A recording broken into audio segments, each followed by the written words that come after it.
il profumo per farmi bene. Siamo in diretta. Buonasera a tutti da Agnese Casoni, la voce di Rovigo, Rovigo in diretta. Siamo in collegamento con Andrea Ronco, nonché noto come il Veneto imbruttito, per parlare di dialetto veneto nelle scuole. Intanto benvenuto Andrea e grazie. Ma siamo già in diretta? Siamo già in diretta, adesso Aspetta, mi faccio aspetta, che proteggere. me in profumo, come passo bene? Aspetta. Ciao a tutti, ciao a tutti. Ecco, benvenuto nella nostra redazione in maniera virtuale. Volevamo un po' parlare con te di questa proposta della Lega di inserire il dialetto veneto come materia scolastica. Insomma, c'è state un po' di discussioni sul tema, chiedevamo un po' a te intanto che cosa ne pensi. Beh, oggi intanto giornata scottante perché dove giravo in radio, oggi ero in macchina e qualsiasi radio girassi, veramente parlavano di questo argomento, insomma, ecco. E anche addirittura su Radio 105 oggi l'ho sentito e ognuno qua mi sembra che abbia un po' un'idea diversa, a parte che credo che la notizia sia passata un po' in maniera strana perché la proposta credo che sia solo riferita alla regione Veneto, no? Mi confermi? Sì, confermo, sì, per il Alle, momento alle- sì. sì, alle scuole della regione Veneto, insomma, ecco, quindi non in tutta Italia, anche perché non avrebbe nessun senso, insomma. Cosa ne penso? Io sono caschi giusta, cioè nel senso che io sono uno di quelli che ha sempre sostenuto il parlare veneto, la riscoperta e il mantenimento delle nostre tradizioni. Comunque, il veneto, che è considerata una lingua, è qualcosa che ha più di 1000 anni di storia. Oggi si chiedevano, ma quale Veneto parliamo dopo una scuola? Quello di Treviso, quello di Rovigo, quello di Venezia, quello di Vicenza, quello di Verona, quello di Belluno? E adesso io credo che ci sia non so se tu conosci l'Accademia della Buona Creanza. No, Ok, mi manca è tale conoscenza. un'associazione che si occupa proprio dedicata alla lingua veneta, che trovate su Facebook, si chiama Accademia della Buona Creanza, dove praticamente viene proprio c'è chi studia queste cose qua, che ha racchiuso praticamente il vero Veneto, da cui poi provengono tutte le varie forme dialettali delle varie città, ma anche dei vari paesi, perché noi, insomma, si sa che anche spostandosi io nel mio caso che sono vicentino, ma confino con Padova, ho una parlata di Veneto che è diversa da quelli dell'Alto Vicentino, insomma, ecco. Mista, Quindi, certo. però diciamo che loro sono quelli che sanno, adesso non so spiegare tecnicamente, ma che sanno, diciamo, qual è la lingua veneta di riferimento, ecco. Cosa ne penso? A me piace come proposta, sinceramente, la vedo impegnativa da attuare, però insomma in Sardegna la fanno, cioè il sardo come lingua riconosciuta come lingua minoritaria, c'è l'articolo 6 che tutela le lingue minoritarie, già la insegnano credo nel 2021 o 2020, adesso non mi ricordo. Sì, sì. Il ladino, che è la lingua se non mi sbaglio, della Val Badia, Val di Fassa, è una lingua che anche quella viene insegnata a scuola, e siamo sempre in Italia. In Trentino Alto Adige, praticamente dove c'è l'autonomia, viene insegnato in Alto Adige il tedesco, che viene La insegnato a seconda scuola lingua, sì, tranquillamente. certo. Ecco, poi Sì. non è che tutte le scuole è obbligatorio che tu fai l'ora in tedesco, tu puoi scegliere, però è la seconda lingua, insomma, ecco. Diciamo che è una cosa che mi piace, insomma, sicuramente è una bella idea. Ti È proponiamo come difficile, insegnante. eh? Ti proponiamo come insegnante allora. Ma io Sì. sono un po' scarsetto, io sono uno di quelli perché di quelli che parlano mezzo e mezzo, perché io dico sempre che il Veneto medio, che poi rappresento io, ma medio non nel senso dispregiativo, ma diciamo la maggioranza insomma della popolazione abituata a parlare italiano, mixare le cose, no? Quindi un po' e un po'.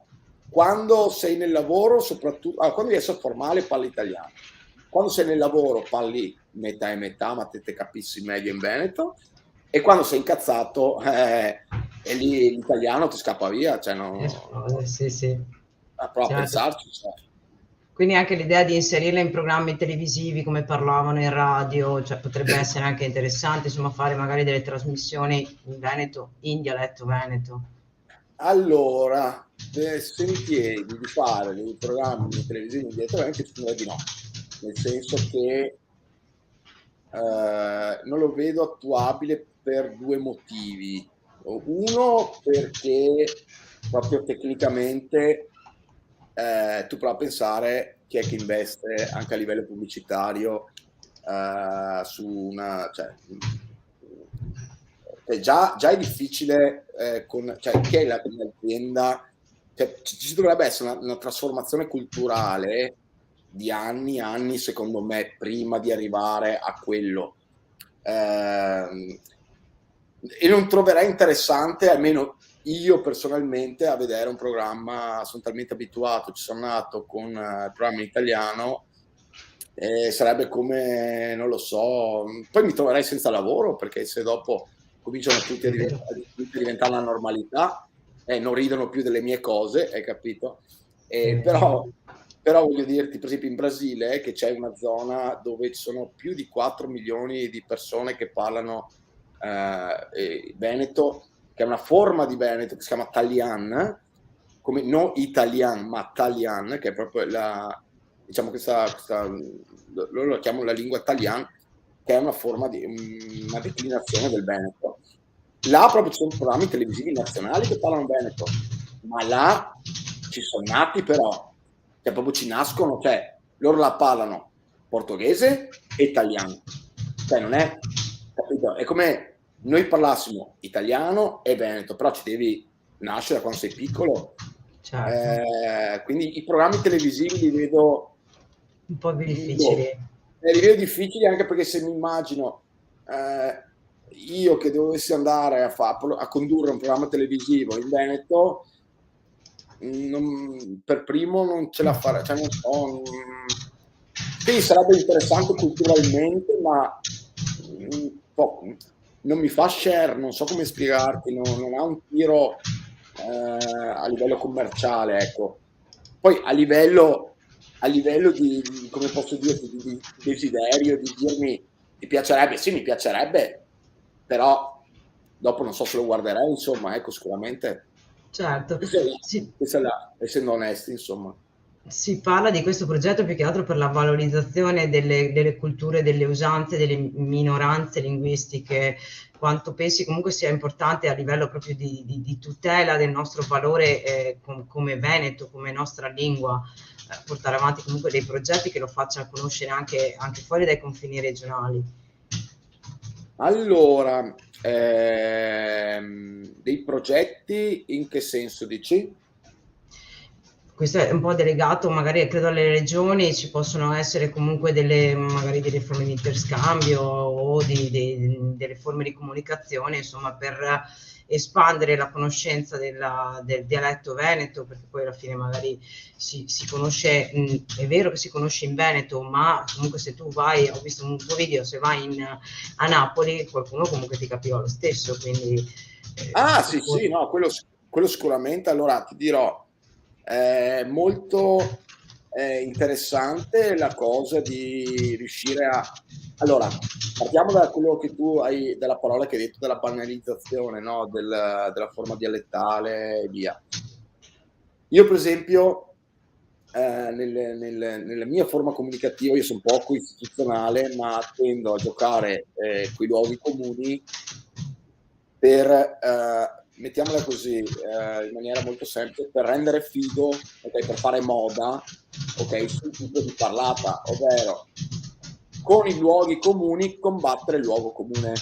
Ok, quindi il Veneto può essere considerato, dici, se tu parli Veneto sei grezzo, e io invece sto dicendo, senti, guarda che faccio talmente numeri che io te lo rendo figo, quindi fa figo far quello. Io quindi quello che è poco istituzionale ma molto efficace, ok, sicuramente. C'è stata una riscoperta in questi ultimi anni, e lo si vede anche dagli influencer che stanno nascendo adesso sempre di più, che senza alcun problema parlano bene, poi fanno numeri della Madonna, e i numeri della Madonna vuol dire farli cioè non solo qua in regione, ma riuscire a farli anche fuori, perché ci sono tantissimi appassionati anche fuori del Veneto. E ritengo che la parte istituzionale, io non riesco a rivedermici, cioè nel senso che io non riuscirei a essere così, però sa quanto è importante, insomma, perché poi è anche quello che tu dici a uno quando ti dice, cioè comincia a far cambiare idea nella testa delle persone, no? Piano piano. Dici, ehi, Ciccio, sta fermo perché qua cioè, è anche una roba, cioè io ci scherzo, ma è anche una roba seria. Ok, per la roba seria c'è il sigillo.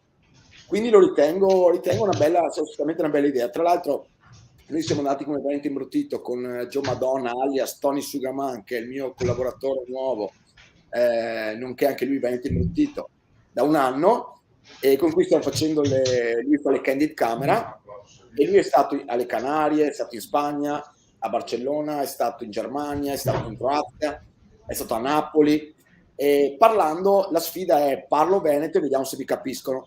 Finora c'è andata bene, nel senso che... Come? Anche Berlino ho visto che capivano bene o male tutti.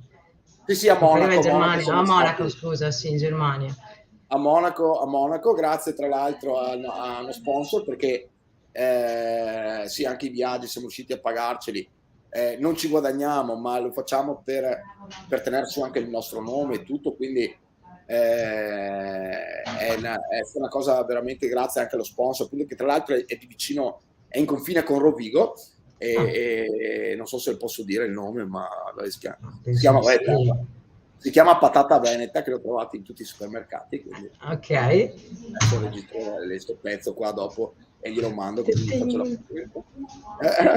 no, scherzo. E le prossime tappe saranno andare in Sicilia e saranno andare in Irlanda, terra di patate anche là, quindi vedremo cosa succederà, perché in Sicilia a Napoli incredibile, a Napoli, ma i napoletani sono incredibili, perché i napoletani a parte che capivano tutto, e loro ti rispondevano in napoletano, cioè, sì, non ti rispondevano in italiano, ti rispondevano in napoletano, e noi alla fine capiamo, no, un po' il napoletano, quindi cioè, quando parlano, no? Quindi non lo so, il Veneto si vede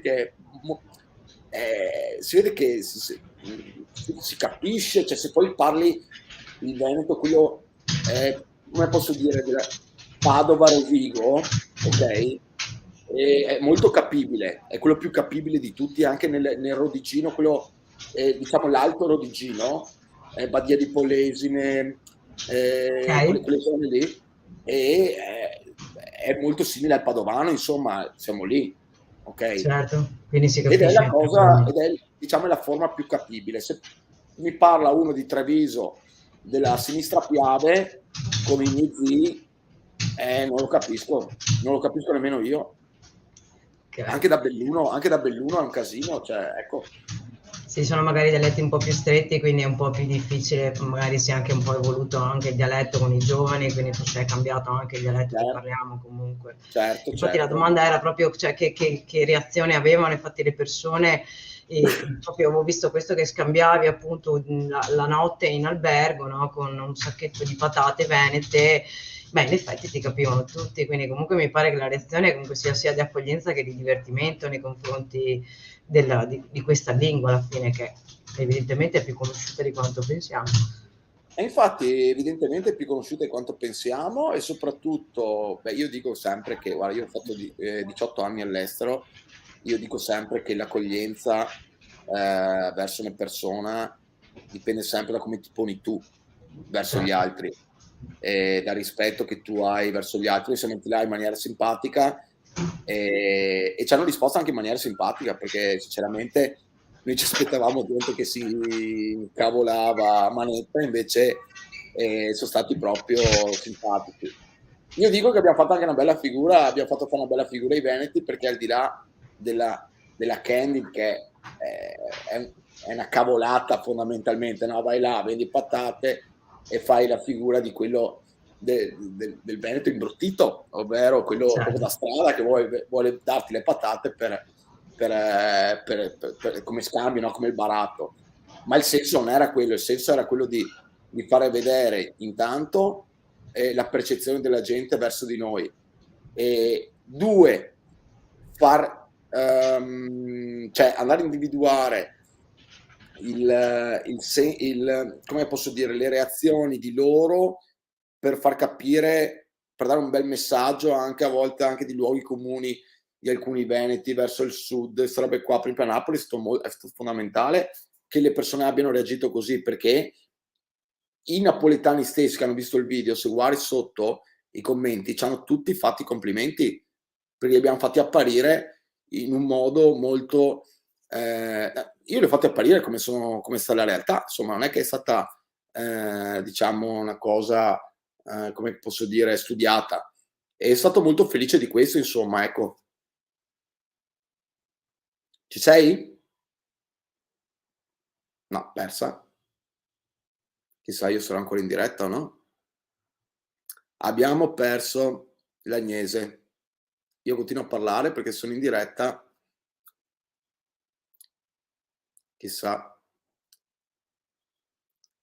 Vediamo. Ragazzi, non riesco a leggere commenti, non riesco a leggere niente perché non so, perché siamo in un programma esterno e non si riesce a vedere, quindi mi guarderò dopo. Vediamo se rientra. Vediamo, vediamo.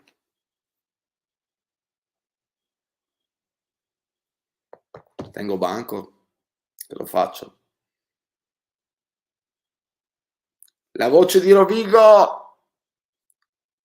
Diga il direttore da investire, Sky!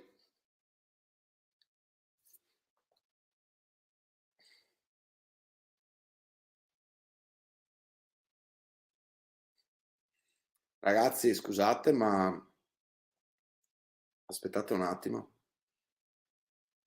Io mi vedo ancora live. Quindi adesso devo parlare da solo.